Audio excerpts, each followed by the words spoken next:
జరిగిన పాల్గామ్లో జరిగినటువంటి brutal attack ఏదైతుందో టెర్రరిస్టులు చేస్తున్న ముస్లిం టెర్రరిస్టులు చేసినటువంటి ఘాతుకం ఏదైతుందో దాన్ని మేము ముక్తకంఠంతో ఖండిస్తున్నాము.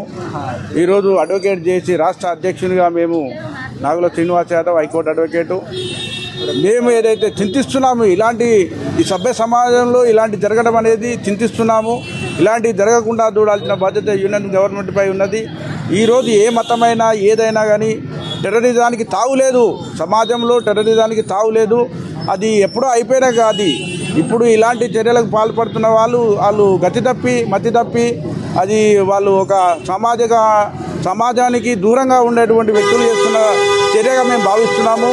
వాళ్ళను ఖచ్చితంగా ఒక సమాజం నుండి దూరం చేయాల్సిన అవసరము గవర్నమెంట్పై ఉన్నది. ఈరోజు ఎవరైతే చనిపోయారో మతము అంటే వాళ్ళను చూసి మరీ మత ప్రాతిపదికగా చంపడం అనేది ఒక ఏదో పెద్ద కుట్ర ఉన్నదని మేమైతే భావిస్తున్నాము. దీని మీద ఖచ్చితంగా చర్య తీసుకోవాల్సిన బాధ్యత రాష్ట్ర ప్రభుత్వం నేషనల్ యూనియన్ గవర్నమెంట్పై ఉన్నది. ప్రధానమంత్రి గారు దీనిపై తక్షణమే స్పందించాల్సిందిగా మేము కోరుతా ఉన్నాము. అదేవిధంగా చనిపోయిన వ్యక్తులకు కూడా ఒక్కొక్కరికి 5 కోట్ల రూపాయలు ఇవ్వాల్సిందిగా మేము డిమాండ్ చేస్తూ ఉన్నాము, రిక్వెస్ట్ చేస్తూ ఉన్నాము.